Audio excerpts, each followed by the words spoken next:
मैं SP Shah, chief pharmacist ONGC hospital Dehradun में कार्यरत हूँ।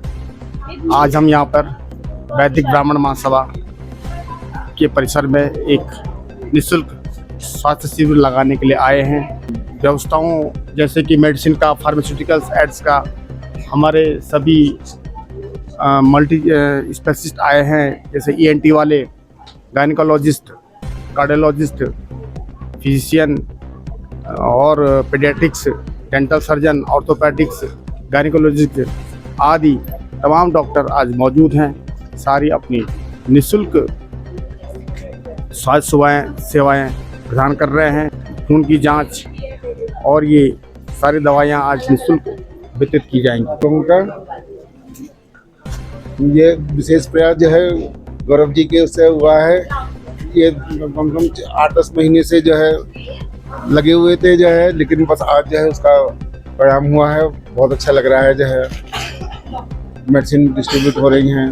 बाकी सूर्य प्रकाश का विशेष सहयोग रहा है। सूर्य प्रकाश ने बहुत ही जो है प्रयास किया, उसके बाद ही जो है कैंप जो है आज लग पाया है। बाकी सबको मेरी तरफ से बताइए।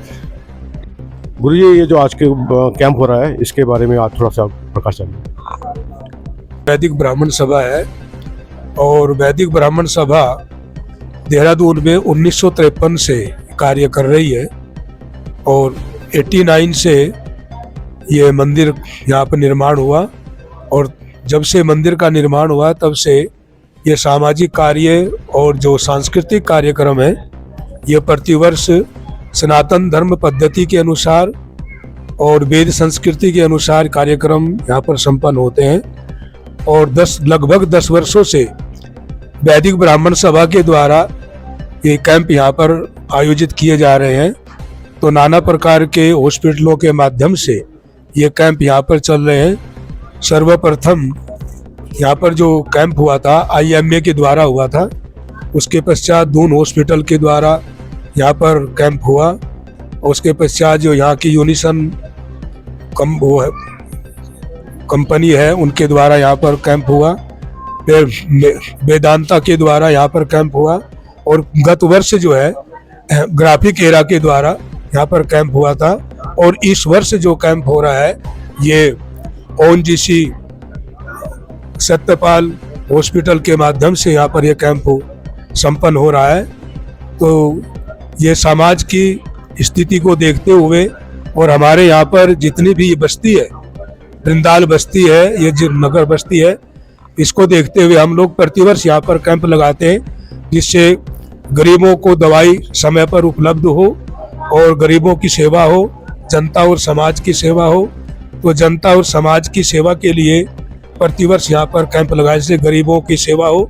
और गरीबों को यहाँ पर आज का जो कैंप है विशेष कैंप है, क्योंकि ओएनजीसी की ओर से सभी प्रकार की दवाइयाँ यहाँ पर वितरण की जा रही हैं और सभी प्रकार के जो उपकरण हैं वो उपकरण भी यहाँ पर ओएनजीसी के द्वारा यहाँ पर दिए जा रहे हैं। तो ओएनजीसी का जो कैंप है ये वैदिक ब्राह्मण सभा के आह्वान पर यहाँ पर हुआ है। वैसे ओएनजीसी के जो कैंप होते हैं वो दूर दराज इलाकों में होते हैं, गाँव में होते हैं, ऊपर पहाड़ों में किए जाते हैं।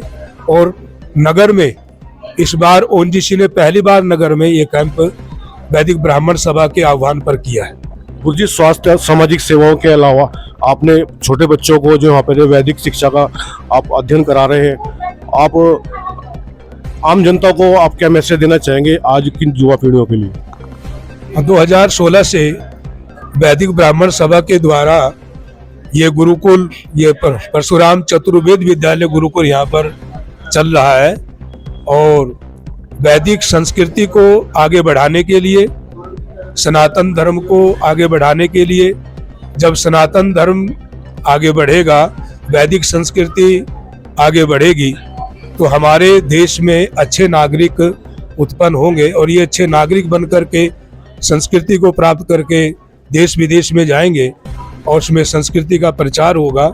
और संस्कृति के आधार पर हमारा जो भारत है वो अध्यात्म गुरु बनेगा, योग गुरु बनेगा और विश्व गुरु बनेगा। गुरुजी, आज के समय में आदमी जो है नफा नुकसान ज्यादा सोचता है, तो ये वैदिक संस्कृति और अपने समाज में वापस आने के लिए, पाश्चात्य संस्कृति से दूर होने के लिए कोई आप बच्चों को जो अच्छा मैसेज आप दे सकते हैं?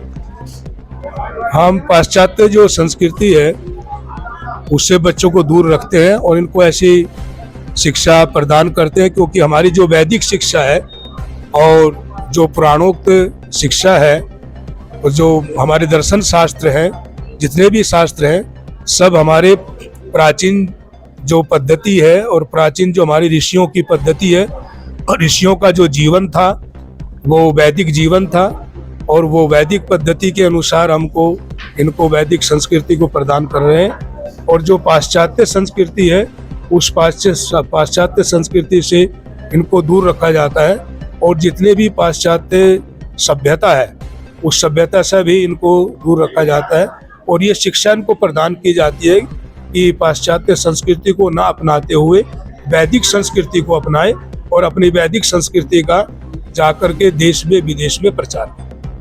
धन्यवाद। संस्कृत विद्या का अध्ययन कर रहे हैं तो आपको कैसा अनुभव हो रहा है? जब मैं शुरुआत में आया था तो मुझे यहाँ पे अच्छा नहीं लग रहा था, क्योंकि मैं नया नया आया था, मुझे कुछ पता नहीं था।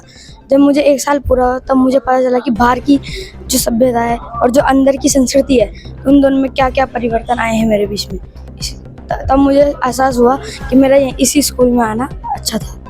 आप लोग कैसा महसूस करते हैं यहाँ पर? हम बहुत अच्छा महसूस करते हैं, जैसे यहाँ की दिनचर्या, खान पीन और पढ़ाई, मुख्य यहाँ की पढ़ाई है जो हमें बहुत ही अच्छा लगती है। मेरा नाम मोहित जोशी है।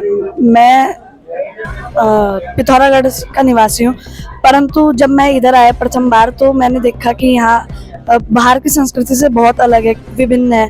क्योंकि यहाँ जो हमारा रहने का तरीका था वो बहुत अलग था। सुबह गुरुकुल जैसे परंपरा होती है वैसे ही, जैसे ऋषिवर पुराने लोग होते थे वैसे ही करते थे। ये संस्कृति बहुत विस्तार है। जैसे बाहर की संस्कृति लोग अब सभ्यता बिगड़ती जा रही है, नाश होते जा रहा है बाहर, तो यहाँ अभी अंदर जो मतलब हमारी वैदिक संस्कृति है इसमें अभी बहुत इसका भी जो भारत सरकार कर रही है उसका भी बहुत प्रचार कर रही है।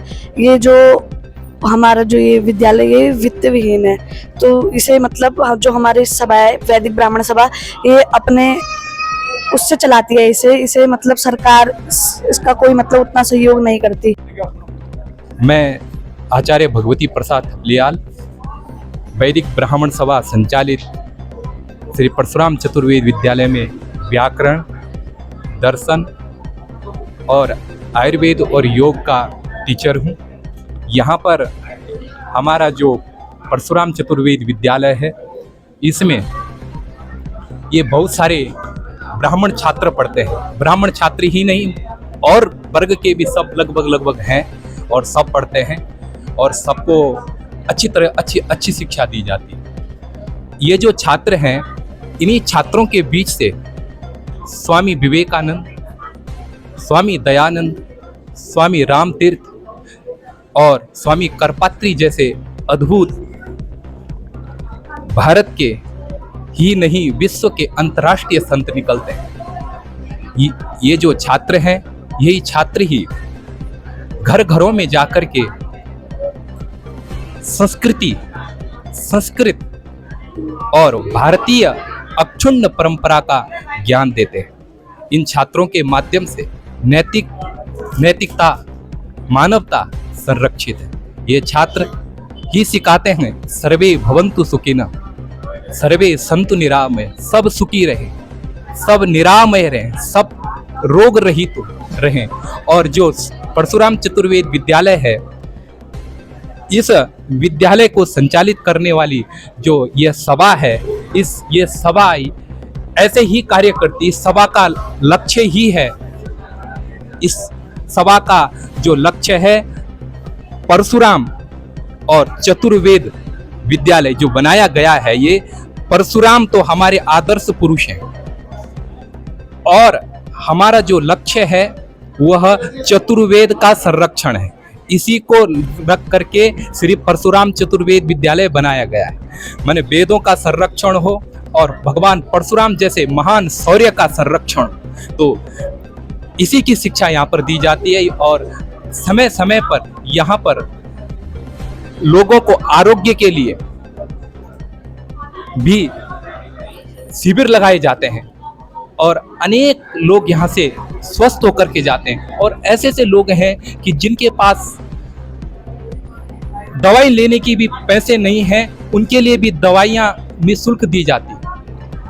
और ये जो लंबे समय से चल रहा है, अभी एक ही मेरे पूर्व बताया है वैदिक ब्राह्मण सभा के आचार्य पवन शर्मा जी ने, तो उन्होंने भी यही बताया है। और ये जो बहुत व्यापक क्षेत्र में जाएगा, तो मैं अपनी वाणी को यहीं पर विराम देता हूं।